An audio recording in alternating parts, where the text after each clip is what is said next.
Hi, this is a video on how to do a quick repair on electrical cable. This electrical cable got damaged due to heat damage. Pre this video I repaired, I should say I cleaned all this cable back and I was able to do an assessment. That was the burn mark right there, and I was able to peel it away from the insulation all the way back and then fold it over. So I'm able to look at it all the way around. It's all good, no copper coming through. All the way back in here, all good, no damage, and the brown cable has full integrity, so I'm happy with that. And the insulation is slightly weak on the blue core there, so just as a precautionary, we'll put a little bit of insulation tape over that just to strengthen it up again.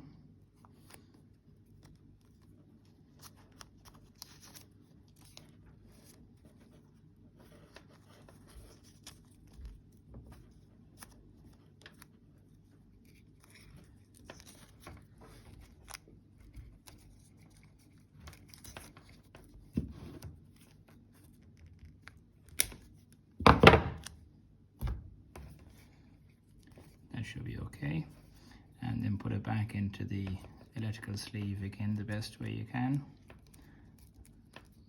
something like so, and then one more little bit of electrical tape over all that to hold it together.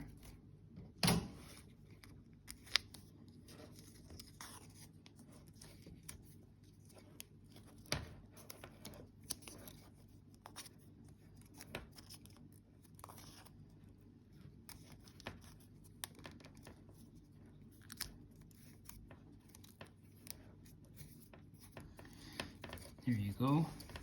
And before this video started, I took it off the plug. So that's the cable there, that's the plug. So just to save time, I removed it. What's interesting about this cable is there's no earth. So your brown goes there, neutral goes here, and typically speaking you'd have an earth. But with what this would be typically known as an insulated appliance, so there wouldn't really be a steel contact. And that's why one of the reasons why you wouldn't have an earth, and you probably could go into a full discussion about that. So as point of interest as now, this one does not have an earth, which is common. You'll find this as well in such as bedside lamps and stuff like that, where again typically there wouldn't be a lot of metal shown on the appliance. Again, look into that further if you need to. Next interesting thing about this is a flat flex, which is interesting as well. And these plugs are typically designed for a round flex, so you get this really cool adapter, and then you can put the adapter through here like so, put it through here, and then you can use your typical clamp just to clamp down the cable to look something a little bit like that when you're finished. There you go, something like that. So they're really neat. So again, nice way to go from a flat cable into a typical plug. So all that said and done, that's over here. That's that one out of the way. Then next was I got this heat shrink. It's just comes in a kit. This is the kit. That's the part number I use. That website is RS.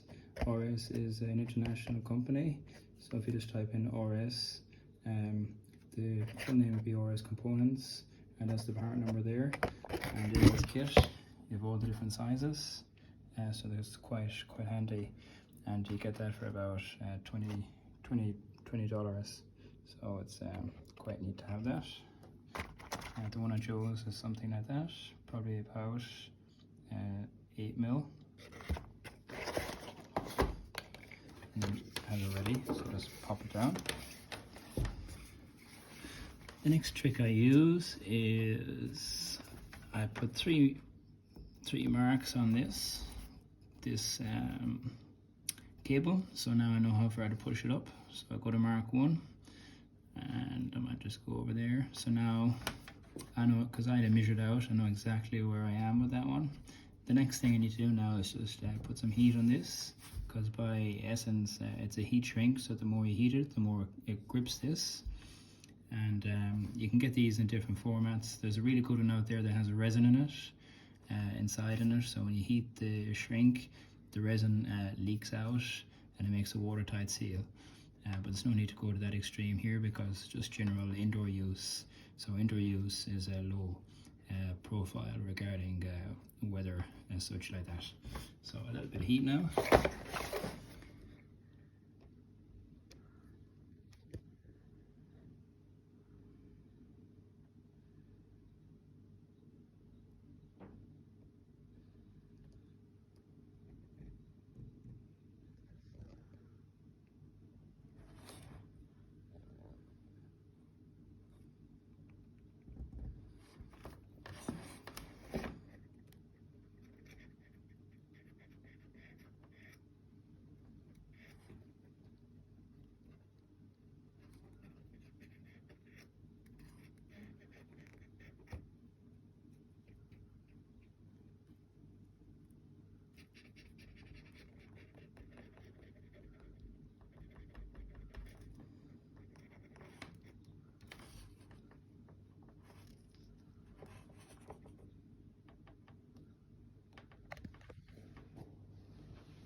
So that's it started.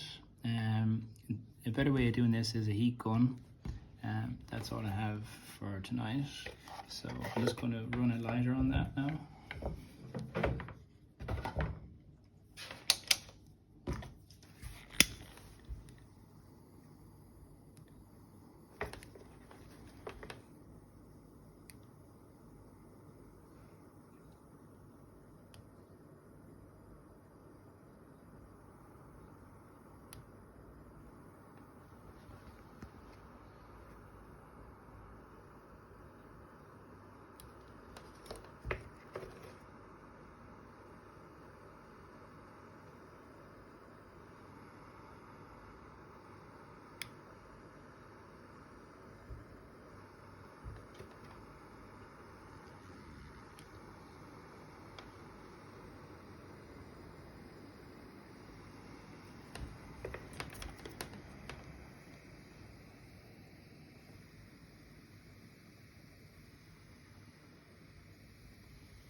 Okay, that will do.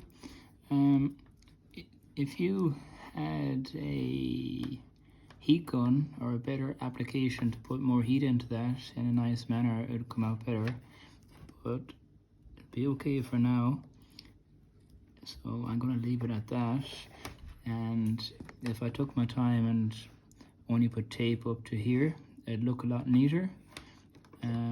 So I could come back over it now and do another wrap with a bigger heat shrink if needed.